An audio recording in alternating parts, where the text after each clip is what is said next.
Here we go, guys. Week 2 college football wrap-up. Week 1 NFL wrap-up.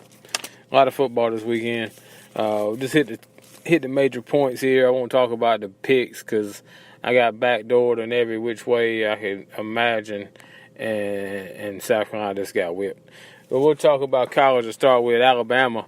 It's hard to believe anybody can look better than they do right now, and I know they're the number one team in the country, and they played Arkansas State, but haven't looked this efficient in a long time at quarterback. Tua's really came in and done everything he needs to do to lead this offense, whether it's running or throwing. 100% for the season on third down conversions. I mean, that's unheard of regardless of who you're playing, making the throws and making the runs, and Alabama looks like a well-oiled machine. Clemson had a little scare in College Station. Texas A&M made it close.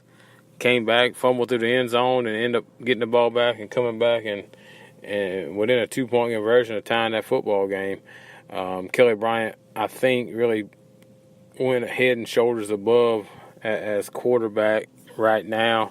Trevor Lawrence may get there. He did make the one good throw, but I think it was as much T. Higgins as it was Trevor Lawrence on that long touchdown.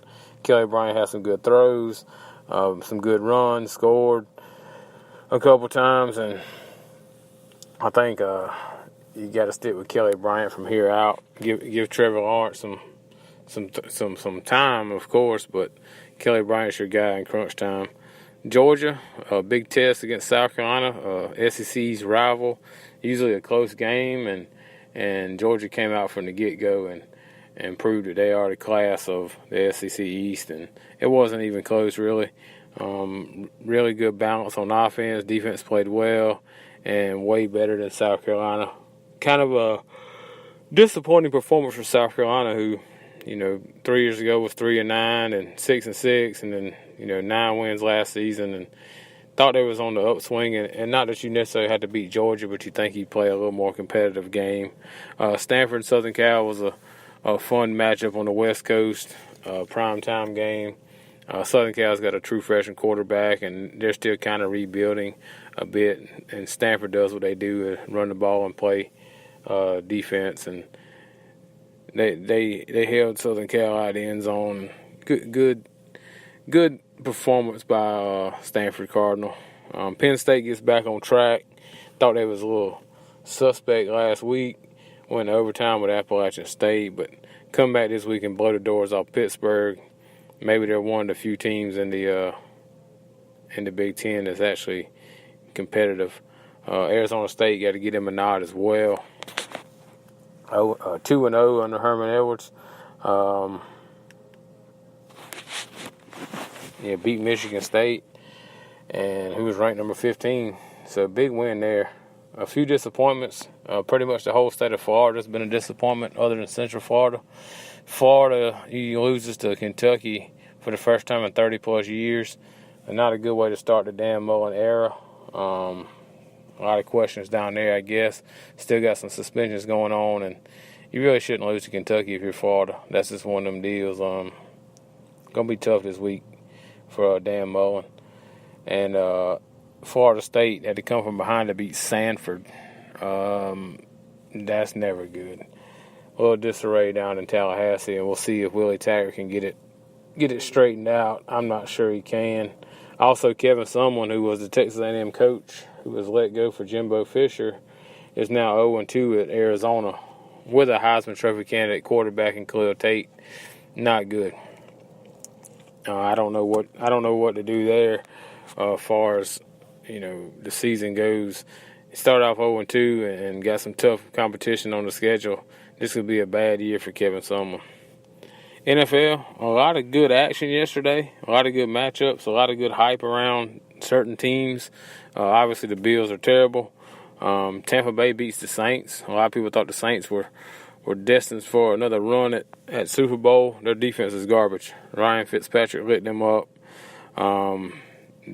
Saints offense is great with Breeze and Kamara and Thomas, but they can't stop anybody. Pittsburgh and Cleveland play to a tie. I don't know if that's better for Cleveland or worse for Pittsburgh, but a terrible second-half performance in Pittsburgh's offense. They turned the ball over 6 times in the game. missed the game-winning field goal in overtime, and I don't know what to think about Pittsburgh right now. Maybe they do need Le'Veon Bell back. James Conner had a really good game, but a tie against Cleveland to start the season, that's not the way you want to go. Minnesota looked good. Jacksonville beats the Giants, who everybody kind of had anointed the Giants as being back. New England beats Houston, and New England was really good in the first half, but didn't do much in the second half.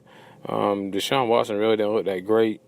We'll see how he progresses coming back from that torn ACL. Kansas City looked really good. Probably one of the more impressive performances.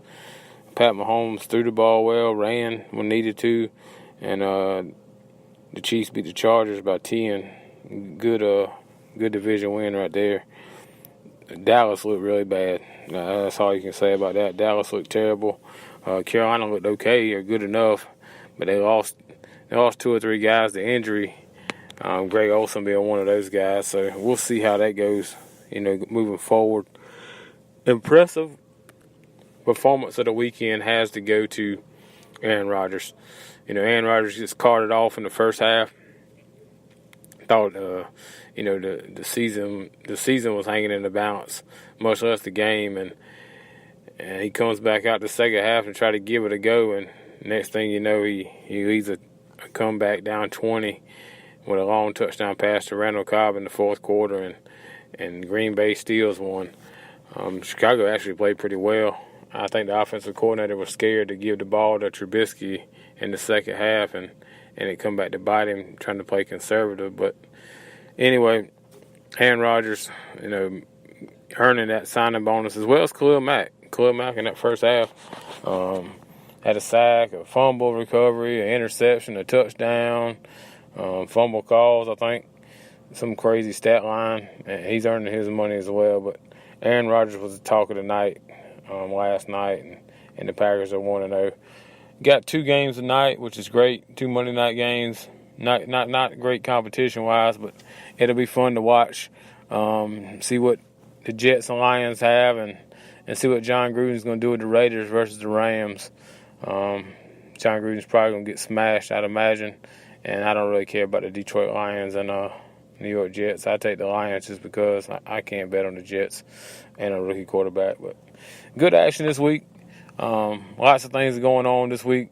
Golf resumes today. We'll find out who's in the final 30 for the FedEx Cup after today's round, and NASCAR race today as well, and then a lot of football coming up. So I'll be talking to you guys. Keep your ears on. Thanks for listening.